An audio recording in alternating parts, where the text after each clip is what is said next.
it's where they kind of like basically stick a tube up your ass and check your colon, and that camera. Oh, so it wasn't for health reasons? Oh, it was for health.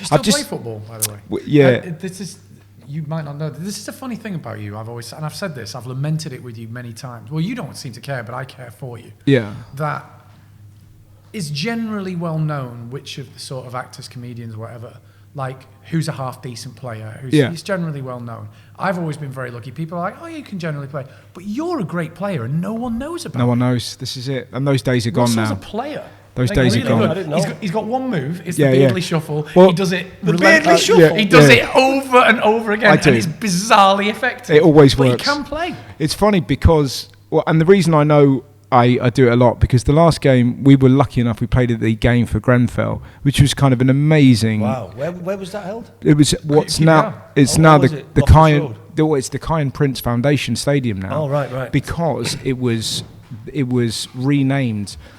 Basically, it's a knife crime charity.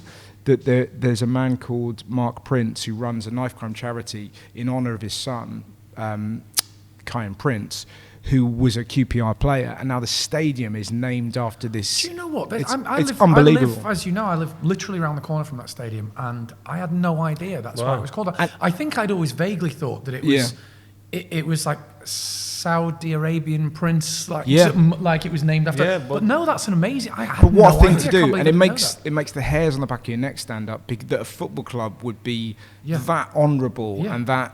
Decent. Massively needed, it's fucking beautiful. Yeah. It's one of the so we QPR, man, my local club. The top club. Yeah. So we were there. We were playing in that, and it was a lot of fun. And there was a moment where I got the ball, and the reason I know this happened exactly is because Ralf watched. Was you on the pitch? No. He was on the pitch, but he watched the game later when he got home. Of course he did. And recorded the incident I'm about to tell, and sent it to me, and you can hear him laughing 3 times throughout this 30-second clip. Initially, I get the ball, and I think I stand up. One of the drummer from Muse, right? So I stand him up. I do my Beardsy shuffle. He's gone, right? So I hear Ralf go like that. So that's the initial. I then find myself seconds later confronted by Mo Farah. Guess what's coming? It's the Beardsley Shuffle, right? And I hear Ralf go like that. And this is the arrogance of me. I've done Mo Farah, right? I then genuinely find myself thinking, I can outrun him. So I try and glide. Yeah. And I really vividly remember this. I've got the ball at my feet and there's 20,000 people there, and I just see this leg kind of come around the corner. I'm like, it's not my fucking leg, like that. And suddenly, this international athlete just tackles me. I fall over, hit the deck. Ralf goes like that. That's the end of the video. But yeah, 3 Beardsley shuffles. 3 shuffles in 30 seconds. What position do you play? You can play. Sort of.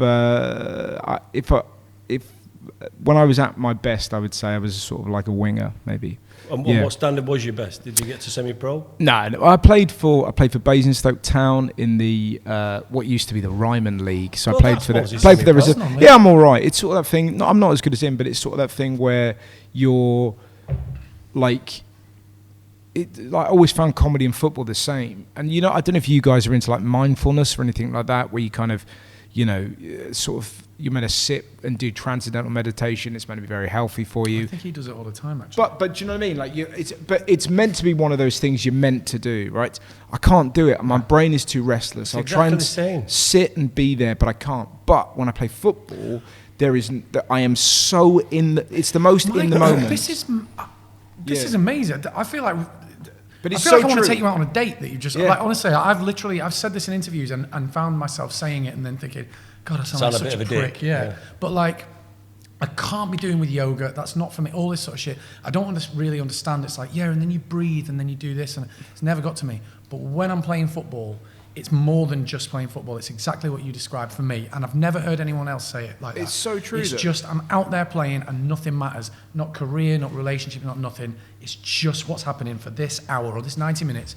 and then the life sort of comes flooding back. I've never found anything else like it. Totally. You're not thinking about the shopping. You're not thinking about, like a date you're going to go on. You're not thinking about a work thing. You're in the only other moment I've ever felt like that is I had a colonoscopy.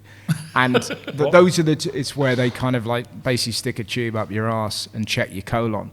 And that... camera. Oh, so it wasn't for health reasons? Oh, it was for health. I didn't do it for it. He was watching some earwax come out of somebody, and he was like, I'm sick of the earwax. Chuck that in there. Out of the asshole. But my point being, it's like when like if a doctor has a finger up your ass, like if you played football with someone and they pop the finger up your ass, I think you would be in the Zen. Because it's sort of that thing when the finger goes in, you're like, I'm here, right? You know what I mean? Man in me, man in me. Like, just love to see that foul on Match of the Day. It's a different episode of Too Good, Too Bad. It's the bit where Harry Maguire sticks his finger up Harry Kane's arsehole on the corner. Jamie Carragher trying to argue about whether it should have been a straight red or not. Do you know what you're talking about? That how you? Mine's fishing. I just realised when I fish, it's the only... I know Ralf can't understand fishing. I've spoken to him about it. He goes, I'm never going to do it. It sounds shit and boring. The only time I ever sit still, because I've told you before, until I get tested, I don't know, but I think I probably have got adult ADHD. I don't know all my life, but I'm like you, I can't sit. My brain just fires off in all directions, and I have so much energy that the only time I sit is fishing. Yeah. And I think about nothing else other than that. And I completely chill out. But and see, now that you've said time that, I understand just disappears. Yeah, I understand it now. You said, like, I still don't give a shit about the actual fishing itself, but what you get out of it. Being around nature and being around, you're out in the fresh air, even just that you look at things you wouldn't usually notice. If that's what you get from that, then now I totally understand it, because that's what I get from playing football. Yeah, it brings back memories of being with my dad as well. And it's so specific. I suppose I did it all my life as a kid, so going fishing with my dad and getting up in the morning, exciting, getting out fishing stuff, I suppose it invokes loads of memories like that and being free. But now, and I don't do it in the pissing rain and freezing cold, I'm not stupid, but when I do go, it is the only thing I can do. So I can sort of relate to what you're saying about football. And I used to play football at a decent level until my chips and peas went, but I never got the Zen thing like you did. Did you not? But that's really interesting. Like, it's like, but I guess the thing is, it's like, it's about like leaning into the thing that it's sort of just not being afraid or angry at the thing that makes you happy. And if it is, kick it. It's so silly that kicking a ball around is the thing that gives you such happiness. But if it does, then do it, man. Also, or fishing like that, the Bob Mortimer and the Paul Whitehouse thing. Watching that. But it's so beautiful because what's interesting about that is it's like, I used to go fishing with my dad, and again, it sort of evokes that gentleness and stillness, and you know, it's the sense of kind of like, it's such a small victory of catching a fish or going surfing and catching a wave, and these sort of rare moments in life where we are, like, not to sound wanky, but you are kind of at one somehow. It's fucking weird, and footy is a real thing for that. Like, particularly, like, you're a decent player, so you have these moments where if you make a little pass, you're fucking serotonin. It's like if you were like, you would just be glowing because you're like, nailed it. Yeah, totally. Man. Well, and also it's not like we've said Zen. Of course, it's not quite Zen, is it? Because like you're running around, like you're getting in there, you're having to smash into tackles. Like it's physical, and sometimes it hurts. But it's just that. It's that focus. I've never been so focused. Yeah. Even on stage. Being in the moment, isn't it? Even on stage in plays. Yeah. Or when we did 2 Pints live or whatever. When we shot it live. Even then, I'm thinking about the next line. I'm still sort of slightly out of myself, like watching it. Yeah. But when it's playing football, it's like all that matters right now is the moment. And I get angry and I get competitive, but then it finishes and I was like, that was just like, I stepped out of time. Yeah. I just love it. It's funny, in a way that I've never felt, I've never heard anyone else express. But you said that. I wonder what that's like with footballers, that whether that is just on a different level, and you wonder why so many footballers kind of have a bit of a wobble when their careers finish, because it's like same with boxers, it's exactly the same. Totally, but you've had this structure and you've had this thing that you're unwittingly realised is what has given you meaning, and then suddenly you've got no meaning. And I think it's important, like you were saying as well, mental health, and some people can sit there and meditate, and which you're supposed to, but I think it's important to say that, you know, find out what that is and what works for you, and go and do it, whatever it takes. You know, it's good to find something that ticks that box for you because you need it, especially in this life when you're constantly entertained all the time. I mean, our attention spans now are shocking. You look at your kids and even mine or my missus, you sit there and before you know it, you've been half an hour scrolling through absolute shite on your phone. You know what I mean? And that's not really good for you. You need to find something. So I suppose what I'm saying is, whatever it is, don't be ashamed to go out and find what that is and do it. But you're completely right, and it's that thing when we were kids, you sort of really, even though it was the worst thing in the world at the time, unwittingly it was brilliant because we didn't have stuff. So the amount of time that we spent as kids on walls thinking. Yeah, exactly. Do you know what I mean? Sat there, games, waiting for your mum to pick you up. Yeah. Or your dad to pick you up, or you just, do you know what I mean, just hanging around on fucking walls, and your brain sort of naturally sort of billows around. I agree. And these weird thoughts, or profound thoughts, or stupid thoughts, or thick or clever thoughts, whatever they are, but you're slowly developing a personality. Exactly. Whereas I know now, I would have just been that kid age 9. Yeah. I totally agree, and I think it's so bad. We can't stop it. No. But I'm glad I grew up in my era. I did. But you have to find those things that help, like either, because the thing is, we all go, oh, it's all kids. It's not kids, man. We're all addicted Mate, to entertainment. I got on the tube the other day from Euston Square to Shepherd's Bush. Yeah. Right. It's about a 15-minute journey, if that. Yeah. 20-minute journey, maybe, actually. And my phone died just as I got on the tube. And I sat there, and it was torture. I was like, I've got nothing to do. Yeah. I wonder if I can read a book. Oh, there's no books. Okay, so I've read all the adverts and everything. The idea of having to just sit for 20 minutes and just sit and think and just watch the world go by is completely alien. I think that's what's going to happen. If it's not happening already, I think there's going to be a big boom in like detox restaurants, let's say, where the whole vibe of the restaurant or the pub is no phones. You check your phone. I think there is a couple of them around where you check your phone. Well, you do. Members' places, you're not allowed to be on your phone, are you now? And stuff. But you still text on. But weirdly, I went to watch Dave Chappelle, and you put your phone in a thing called a Yonder box. So you put it in, so it clicks, so you can't record it or anything. And then we got them for a load of gigs because it's not so much about people recording the show. It's like being in a show, right? Like you just said, Ralph. It's that exact thing. You put your phone in a thing, you can't have it, held there. So as a consequence, you sat with the rest of the audience like an hour before the show, and because the stuff of the day, everyone's sort of chatting and having a drink, and it's sort of you go, oh fuck, we're becoming a mob, like an entity. Great. Yeah, exactly. We're like, all right, oh, hello, fucking, do you want to photo? You know, we can't have a photo, we're chatting away. And then you're so in the show, it's fucking unbelievable in a way that you go, you know, we're just kind of double screening. You're, oh yeah, that's a comedian I think is really funny, but I've also let's remember that for the tour, for the podcast tour. Genuinely, they're called Yonders, and it's really or it's almost that thing where you say right at the beginning, because everyone wants a photo, everyone wants a memento, because you're going to do your tour, means a lot to people. They want to see you, and they also want people to see that they've seen you. So it's this thing of like, you know, but it's almost like, right, let's get that out of the way, let's do all the photos, and let's just get into it. That's a great idea. Yeah. I also think kids, and in the future are going to have humped backs. Because of how heavy your head is, they do that. But they're gonna. You see them old people walking around, look like they've dropped a fiver. Yeah. You see them, they look like that. Yeah. Well, that's going to be the future of children. Because I said that to my daughter the other day. She sat as I was going. She was going to school, and she was like this in the front seat. And I said, "Do you know how long you have your head weighs about 3 stone?" I said, "If you've got your head forward like 60-70% of the day, your head doesn't." How big's her head, mate? I was talking about Harry Maguire. Okay, So, no, anyway, I was just saying to her, I have read that somewhere, maybe I'm wrong. No, you didn't. No, you didn't. Whatever it weighs, it's a lot. Anyway, and I said to her, you know, because you look at your head forward all the time, when you're older, you're going to have a humped back, right? I started driving, I looked back, and she was so upright, but she had her phone up there like that. Nice. She just thought, I'll see you. And I'll raise you this levitated phone. That'd be right though, man. It's like, particularly if you look like Frank Sidebottom, you know. Like COVID was terrible for me. Like in terms of sort of getting into like sort of health hacks and all that kind of. Go on, in what way? Just like biohacking and all the things. I was reading a book called How Not to Die, and that's a fun page turner because you literally there go.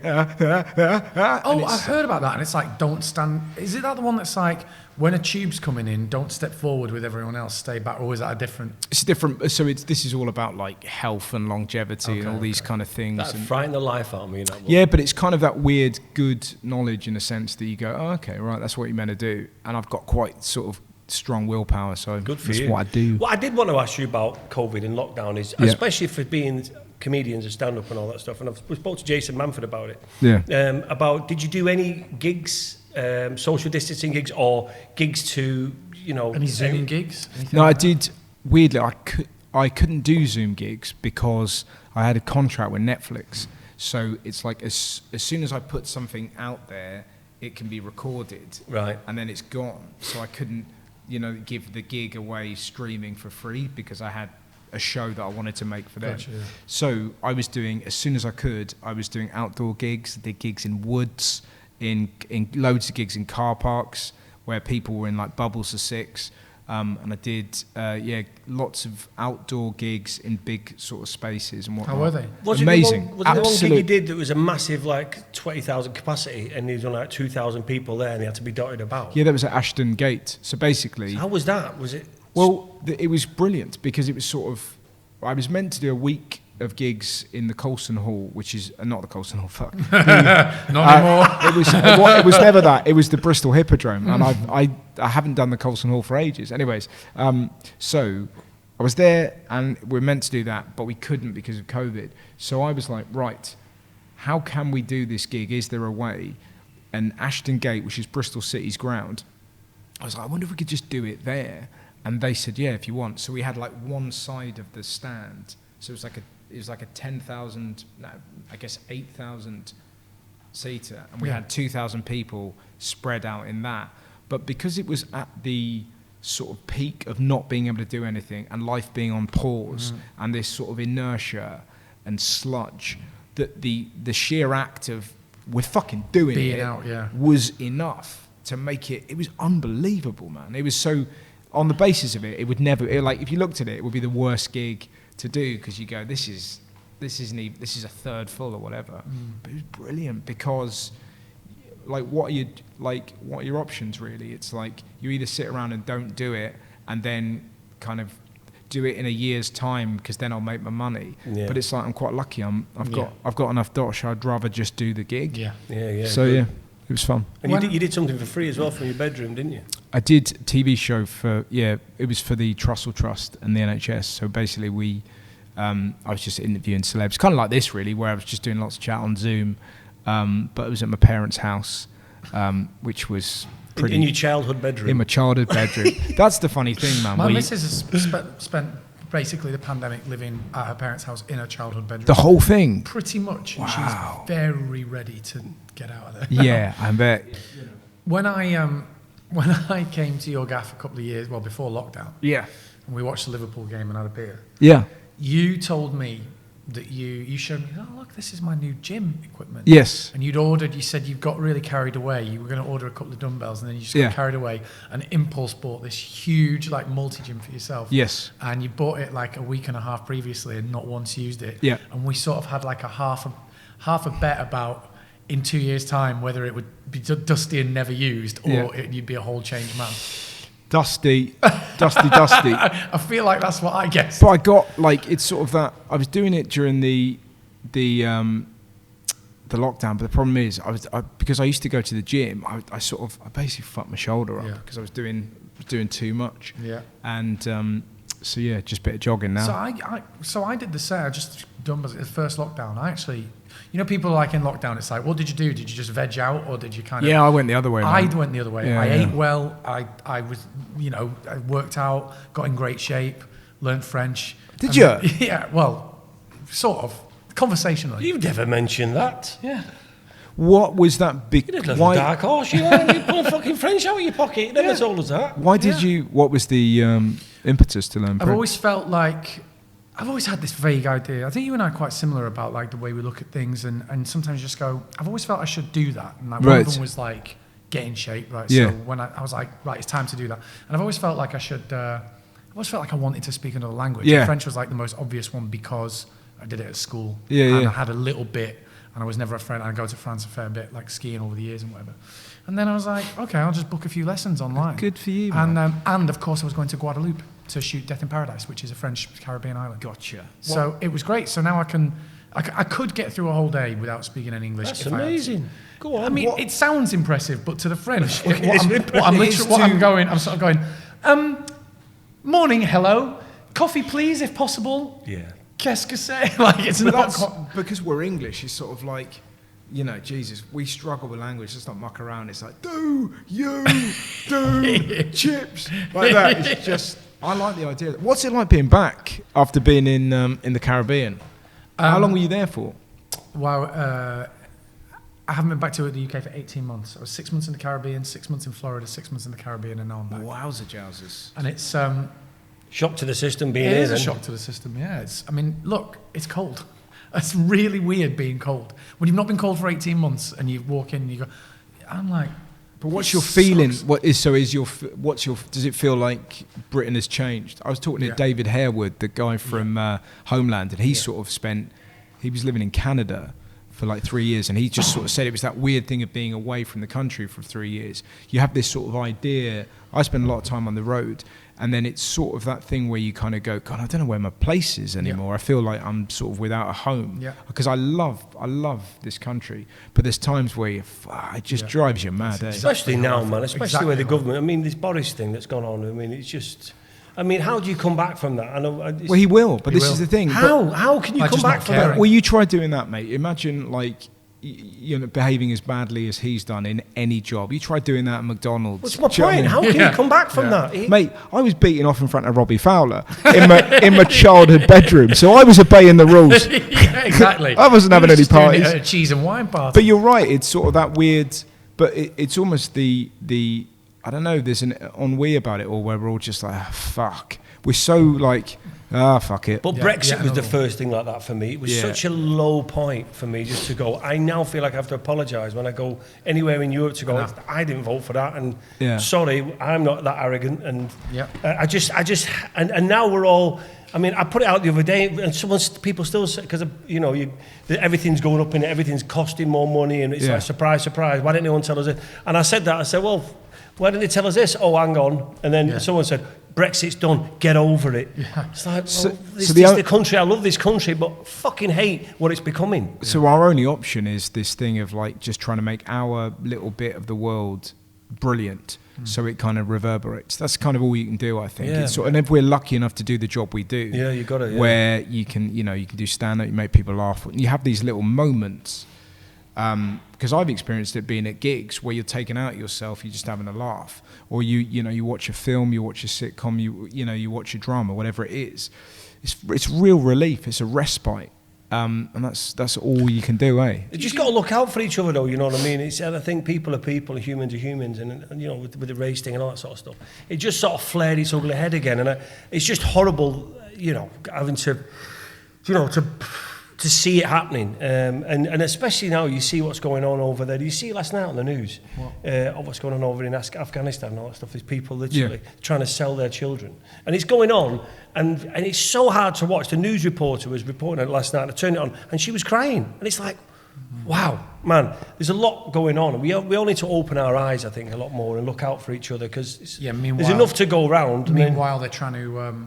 What just happened? What they read about? The government looked into plans for using sonic cannons which blast sound waves at migrants trying to cross the channel, like Afghan refugees, for example, and others trying to cross the channel. So they can blast sonic cannons at them, which can cause like fainting because they're set to discourage them from landing. But it's because it's Operation Red Meat. That's what it's called in the minute, isn't it? Because they're trying to save Boris. So it's like, right, hit the base. Migrants BBC. BBC. Yeah. It's change the headline. Wag the Dog. Have you seen the film Wag the Dog? There's Operation Red Meat, and there's also called. Isn't there one called Operation Save the Big Dog? Save the Big Dog. Yeah. Exactly. But it's that thing where it's.